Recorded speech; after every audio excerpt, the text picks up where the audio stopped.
और अगली बड़ी खबर साध्वी प्राची के मुस्लिमों से राखी ना खरीदने के बाद अब ठाकुर जी का लिबास सिर्फ हिंदू कारीगरों से खरीदने की अपील हुई है। मथुरा शाही ईदगाह के अर्जी गुजार दिनेश फलाहारी ने सीएम योगी को एक चिट्ठी लिखी है, जिसमें उन्होंने कृष्ण जन्माष्टमी के मौके पर सिर्फ सनातनी हिंदू कारीगरों के जरिए बनाई गई पोशाकें ही खरीदने की अपील की है। बाबा फलाहारी ने मुस्लिम कारीगरों की बनाई गई पोशाकों का बॉयकॉट करने की मांग की है। इसके पीछे उन्होंने तर्क दिया है कि मुस्लिम कारीगर सफाई का ध्यान नहीं रखते हैं, उनकी बनाई गई पोशाकें अशुद्ध हो सकती हैं।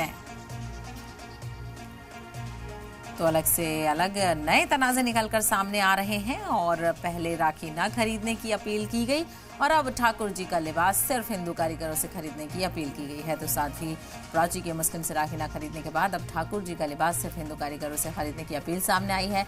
मथुरा शाही ईदगाह के अर्जी गुजार दिनेश फलाहारी ने सीएम योगी को एक चिट्ठी लिखी है, जिसमें उन्होंने कृष्ण जन्माष्टमी के मौके पर सिर्फ सनातनी हिंदू कारीगरों के जरिए से बनाई गई पोशाकें ही खरीदने की अपील की है। बाबा फलाहारी ने मुस्लिम कारीगरों की बनाई गई पोशाकों का बॉयकॉट करने की मांग की है और इसके पीछे उन्होंने तर्क दिया है कि वो साफ सफाई का ध्यान नहीं रखते हैं। हृदय सम्राट माननीय मुख्यमंत्री योगी जी को हमने पत्र लिखा है और मांग की है कि कृष्ण जन्माष्टमी वाले दिन जो हमारे ठाकुर जी के बाल स्वरूप को जो पोशाकें धारण कराई जाती हैं वो केवल सनातनी हिंदू कारीगरों से ही बनवाएं, क्योंकि मुस्लिम कारीगर चाय पीते हैं, बीड़ी पीते हैं, हाथ नहीं धोते, शौच जाने के बाद भी हाथ नहीं साफ करते, तो इस स्वच्छता का ध्यान नहीं रख पाते। हमारे सनातनी कारीगर इस बात को जानते हैं कि हमारे ठाकुर जी के लिए स्वच्छता कितनी महत्वपूर्ण है। तो आपने देखा किस तरह से ये तबसरा सामने आया है। ऐसे में ये सवाल उठ रहा है कि आखिर मुल्क किस तरफ बढ़ रहा है।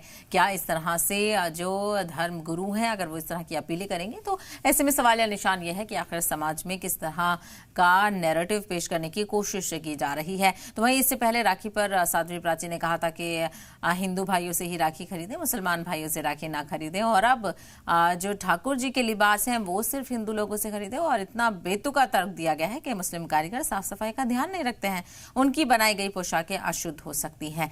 यकीनी तौर पर ये तबसरा कहीं ना कहीं एक अलग नजरिए को पेश कर रहा है और ऐसे में इसको लेकर अब रिएक्शन भी आने शुरू हो गए हैं और इस बयान की मजम्मत भी शुरू हो गई है। तो आप देख सकते हैं एक लेटर लिखा गया है, एक चिट्ठी लिखी गई है दिनेश फलाहारी की तरफ से और उसमें यह अपील की गई है कि कान्हा के लिबास को लेकर हिंदू खरीदारों से ही और हिंदू कारीगरों से ही खरीदें, मुस्लिम कारीगरों से ना खरीदें लिबास। दिनेश फलाहारी ने कहा मुस्लिम कारीगरी का बाइकॉट करें और मुस्लिम कारीगर सफाई का ध्यान नहीं रखते हैं। दिनेश फलाहारी ने सीएम योगी आदित्यनाथ को चिट्ठी लिखी है। तो ऐसे में ये इस तरह के बयानों को लेकर किस तरह से सवाल किया जाए सियासतदानों से, ये भी अहम हो जाता है। और ज्यादा जानकारी हासिल करते हैं हमारे साथ कन्हैया लाल शर्मा, हमारे रिपोर्टर इस वक्त हमारे साथ जुड़ गए हैं मथुरा से। कन्हैया, आपसे जानना चाहेंगे क्या है पूरा मामला और क्यों ये सवाल उठाया जा रहा है कि ठाकुर जी का लिबास सिर्फ हिंदू कारीगरों से ही खरीदा जाए?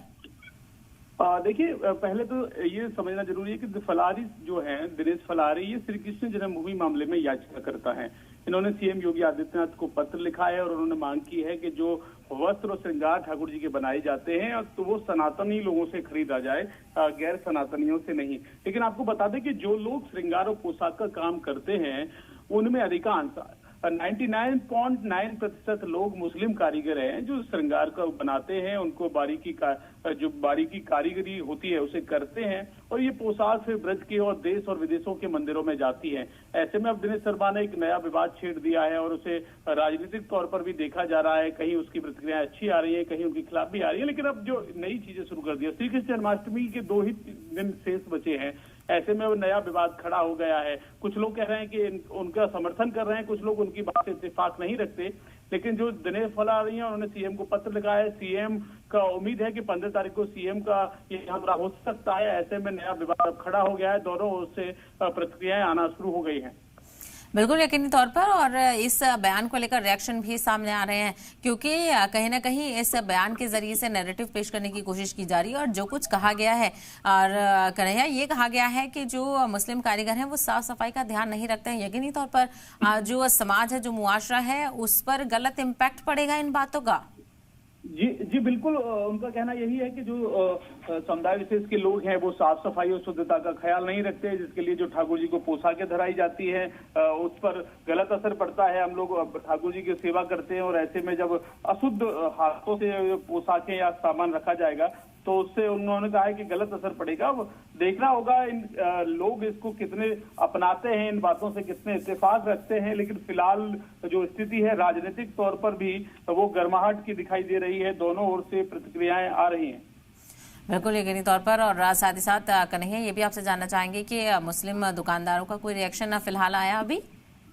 देखिए, अभी हमने मुस्लिम समाज के जो कारीगर हैं वहां जाके अभी बात की है। उनका कहना है कि हम लोग भाईचारे के साथ यहाँ रहते हैं, गंगा यमुना तहजीब के साथ यहाँ पर रहते हैं, और ऐसे में जब ये बात है तो उन्होंने कहा कि हम लोगों को इससे कोई फर्क नहीं पड़ता, क्योंकि जो लोग हैं जो हमसे सामान खरीदते हैं वो हमारे सामान लेने वाले दुकानदार फिक्स हैं। ये जो कारीगर हैं मजदूरी पे काम करते हैं, जिसके बाद पूरा सामान होलसेल में जाता है और उसके बाद रिटेलर की दुकानों तक जाता है।